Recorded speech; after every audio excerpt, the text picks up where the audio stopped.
থেকে আমার হুমকি দেওয়া হয়েছে যাতে পার্টির কোনো কর্মসূচি না যায়, আগরতলা না যায়, বাড়ির সামনে রাস্তাটাতে না যায়। আমার জায়গাতে আমি যেতে পারবো না, বাধা দিতেছে। তারপরে আমি 3-4 দিন ঘর থেকে বেরিয়েছি না, কিন্তু সোমবারে 18 তারিখ আনুমানিক সন্ধ্যা 7টার সময় আমি একটা সবজির দোকানে গিয়ে লেবু ক্রয় করার জন্য গিয়েছিলাম। যাওয়ার পর লেবুটা পছন্দ না হয় আমি সঙ্গে সঙ্গেই বাড়িতে আসার জন্য যখন রওনা দিলাম, তখনই রঞ্জন দেবনাথ নামে একজন বিজেপির কর্মী, যিনি সরকারি কর্মচারী, আমাকে প্রথমেই একটা লোহার একটা লাঠির মতো দৌড়ানি দিয়া ধর করে যখন দৌড়ানি দিয়েছে, আমি তো আফানি রুগী ধরতে আমার শ্বাসকষ্ট হয়ে গেছিলো। আমি তখনই চিৎকার করতেছি বাঁচা করে। তখন আমার মা, আমার স্ত্রী, আমার ছেলে, আমার কাকিমা সবাই দৌড়ে গেছে বাড়ির সামনেই 10 মিনিটের মধ্যে। যাওয়ার পর তারা প্রথমে মারে ধাক্কা ফেলাইয়া বাসদের বাড়িতেছে, আমারও বাড়িছে, আমার ছেলের বাড়িছে, আমার স্ত্রীর উপরে বাড়ি পড়ছে। আমরা আক্রান্ত হই, সঙ্গে সঙ্গে মা রক্ত ঝরছে দেখেছি, আমরা বাড়িতে আনি। তারপর দেখি বাড়ির গেরোদের রাখছে, আমরা হাসপাতালে নিতে পারতাছি না। সেই সময় পুলিশ এসে আমার মাকে নিয়ে হাসপাতালে চিকিৎসা করে এনে বাড়িতে নিয়ে যায়। যে এখনো পর্যন্ত আসামি গ্রেপ্তার হয়নি। ঘটনাটা কবে এবং কি হয়েছিল, কি নিয়ে ঝগড়াটা একটু যদি বুঝায়। ঝগড়াটা কি তো এমনিতে কিচ্ছু না, বাড়িতে বারণ করে গেছে কি রাস্তা পাড়াই যেতাম কেন? না, রাস্তা তুমি যাইতে পারতো না, গেলে তোমার মাইক দিয়ে দিল। কে কয়ে গেছে, কে কয়ে গেছে? বিজেপি মানে আচ্ছা, এখন দেখা করছি আচ্ছা আমি তো জানো দেখি তোরা কিতা করিস। আমি কি গর্ব গেছিলাম, রাস্তা তো তোরারও না, আমারও তোরারও, আমিও কিছু যেতাম। কোনের পর গেছে দিনা যাইতো তো ও গেছে একদিন তো শিখে পার্টি করে এখন গেছে পরে সন্ধ্যা 7টার সময় দিয়ে হই আল্লাহ জানো আমার মতো বাড়ি গেছে, আমার ফ্যামিলি মনে গেছে, আমার মনে গেছে না করে গেছে, তবু গেছে ওইটা গিয়ে দেখি আমরা জানি না এরা যে মারবো, আমরা কেউই জানি না, জানলে আমরা তো ষড়যন্ত্র কিছু থাকলে খালি আছে দিছি কিছু জানি না। এখন গিয়ে দিয়ে উঠে 3-4টা বাস নৌকা চাষে মারতো। আমার দেওয়ার ফুটো বলে ছেলে মাই গেছে পিছিয়ে পিছিয়ে রাখতেছে। আমি দেখি করে একটা ছেলে কুকুরের নাম কেশিয়ার, কুকুরের নাম হাস করে আমার বুড়ন যে একটা ফেলাই দিয়ে রঞ্জন দেবনাথ আমার বাড়ি দিয়েছে, একটা শক্ত বাড়ি দিয়েছে বলে আমি অজ্ঞান হয়েছে।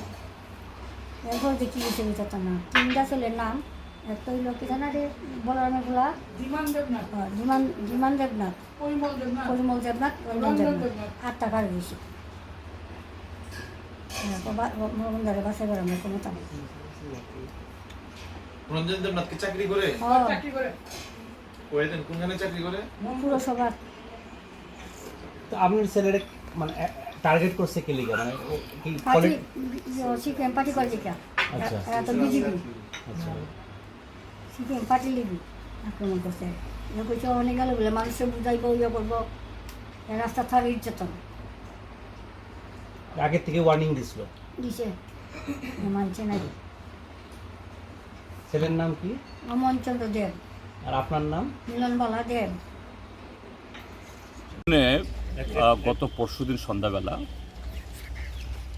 আমাদের এই মোহনপুর বিধানসভা কেন্দ্রের যিনি অন্যতম সংগঠক রমনচন্দ্র দেব, তাকে বিনা প্ররোচনায় এখানে একটা দোকানের সামনে সন্ধ্যাবেলা তার উপর দৈহিক আক্রমণ হয়েছে।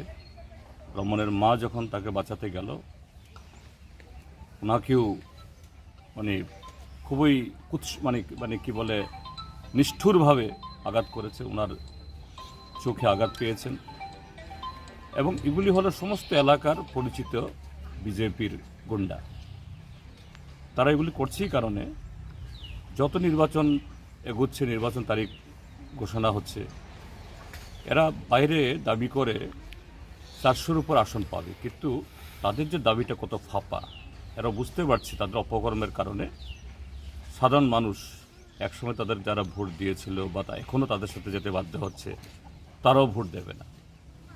কাজেই ধীরে ধীরে এই নির্বাচনের তারিখ ঘোষণা হওয়ার সাথে সাথে যত ভোটের দিন এগিয়ে আসছে, একটা ভয়ের পরিবেশ তৈরি করার জন্য এই চেষ্টা হয়েছে। এবং যথারীতি ত্রিপুরাজ্য প্রশাসন বিগত 6 বছর যেমন এরকম ঘটনায় কাউকে অ্যারেস্ট করে না, ঠিক গত 3 দিনে এদের নামে এই যে এফআইআর করা হয়েছে, কাউকে ধরা হয়নি, ধরার চেষ্টা হয়নি। তার মধ্যে একজন সরকারি কর্মচারীও আছেন, তো আমরা ভারতের নির্বাচন কমিশনের কাছে আমরা পাঠিয়েছি গতকালই, এবং এখানেও সিভিল ইলেকশন অফিসার অফিসে তারা অ্যাকনোলেজ করেছেন